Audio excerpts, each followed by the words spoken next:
We're going now to an area called David's City. In our last section, we've been kind of meandering all around David's City, and in Hezekiah's tunnel, we were actually going under it, underground.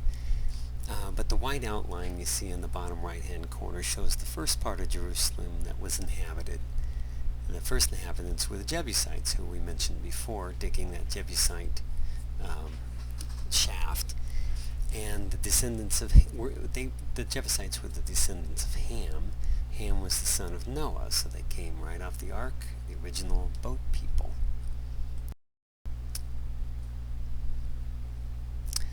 So this red square is an inset picture that we're going to be knowing. It's just to keep us focused and anchored on where we are in the city of Jerusalem. We're going to review the geographical features real quick once more. Now, as you can see, the yellow is the Hinnom Valley, or the Valley of Hell. And then there's Mount Zion to the south, the Tyropoeon Valley on the left of David's City, the Kidron Valley and Brook to the right. These two valleys flank. They actually converge at the south end of David's City. And of course, Mount of Olives.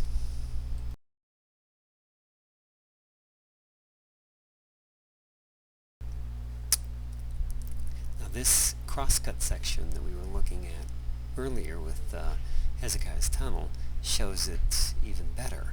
The two yellow rectangles up at the top right show Solomon's palace and Solomon's temple at the very top of the Temple Mount. And you'll note that David's city is surrounded with a wall,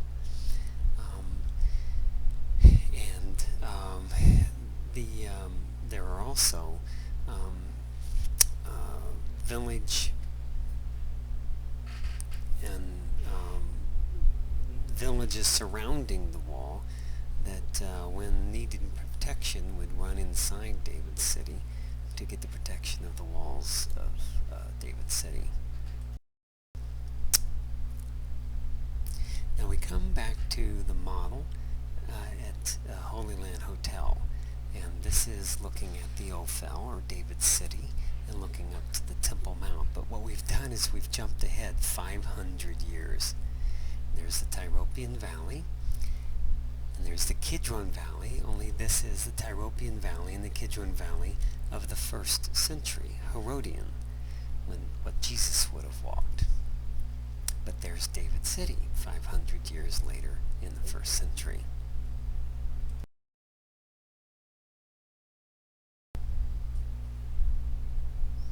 Now we come back to our straight on north view, and if you take a look at that red arrow, that's where some excavations have been going on, unveiling the Jebusite artifacts, Jebusite ruins. We're going to come in and take a closer look at that. Oh, but before we do, that view was of the Silwan as well. Now Silwan is the modern village, Arabic village, which spans this valley from the Ophel, the Temple Mount, and across to the other side, on the side of the Gethsemane and Mount of Olives. Well, there's been a problem in this area recently. And this is a picture from the Jerusalem Post, June 2nd, 2005. 88 homes in an Arab neighborhood in Jerusalem are marked for demolition to make way for an archaeological park documenting the disputed city's ancient Jewish origins. The engineer overseeing the project said yesterday Palestinian officials warned of grave damage of peace efforts and demanded that Israel scrap the plan to raise the houses in the Silwan neighborhood, just south of the walled Old City and near the Al-Aqsa Mosque compound and Judaism's western wall. Several Palestinian residents have received demolition notices, but the plan still faces court challenges. If approved, it would be one of the largest demolitions since Israel's capture of East Jerusalem in 1967. Israeli human rights activist Danny Seidemann said. About one-third of Jerusalem's 700,000 residents are Palestinian, but the city administration is predominantly Jewish. Most Palestinians refuse to take part in official municipal activities regarding the latter as recognition of Israel's control over the city. City engineer Uri Shetrit said that nearly all the homes in the part of Silwan marked for demolition were built in violation of zoning regulations, and courts have already issued orders to tear down one-third of the 88 homes. Now, I'm not going to read the rest of the article, but it just seems that some of these problems sound a lot like here at home, with right-of-way and property rights and city codes and things like that. But when these things come in conflict in this area, of course they have thousands of years of Arab-Israeli conflict that tends to skew people's thinking, and people get angry. There's a lot of anger here. But this is in this area of the Silwan, and it seems that Israel is trying to make some ruins of their own in modern times.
Now we're back to that red arrowed area, that Jebusite area. It's expanding right there before our eyes. This is a close-up. It's the stepped stone structure revealed in the excavations of Duncan and McAllister, Kenyon and Shiloh. This is one of the largest Iron Age structures in Israel. It revealed to be a height of 60 feet, and it is dated to the end of Jebusite city around the 12th century BC. The structure probably supported a royal building such as a king's palace. This is where it kind of becomes interesting. Archaeologists now believe that they have uncovered part of that palace. And perhaps they are hoping or thinking it was David's palace or even Solomon's palace. Now we just have a different view of the same area. On the right, of course, is a modern archaeological stepway made of concrete. But on the left, there are some Jebusite ruins uncovered, and it's really the foundations for a palace, a large structure, maybe a stone tower. This is just what was at the bottom of it. Haven't uncovered anything necessarily of the structure itself, just the foundation.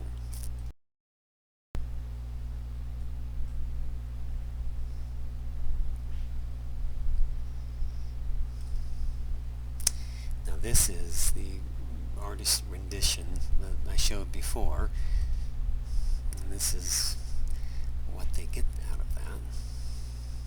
Could have been David's palace. Now let's go back to our timeline table. Now here's the Jebusite ruins on David's City. 1000 BC was David and Solomon.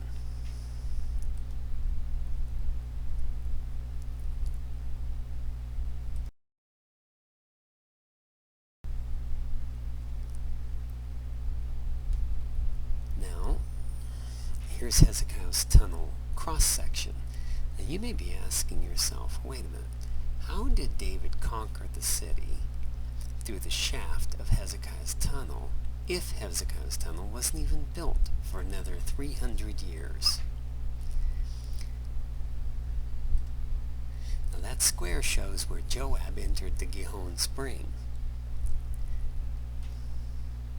And there's the orange path that Joab took to go up and conquer the Jebusite city on Mount Moriah.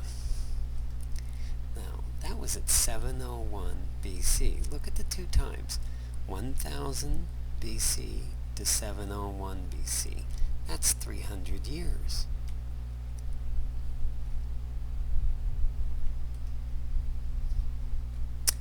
Now, how this happened was this yellow shaft now coming into place. This is called Warren Shaft, or the Jebusite Shaft. This was actually in place long before Hezekiah. It was probably dug out by the Jebusites somewhere between 2348, when they got off the ark with Ham, and 1000 BC with David. It was already there when David came. And that's the archaeological site, what it looks like. Now at the end of Warren's, or the Jebusite Shaft, is a 50-foot vertical drop where they believed that buckets would be lowered to the spring.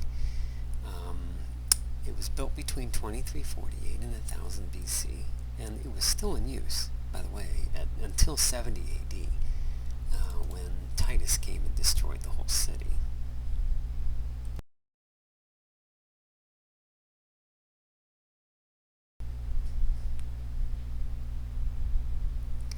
Now there it is, way back at 2348, when the Jebusites inhabited this land.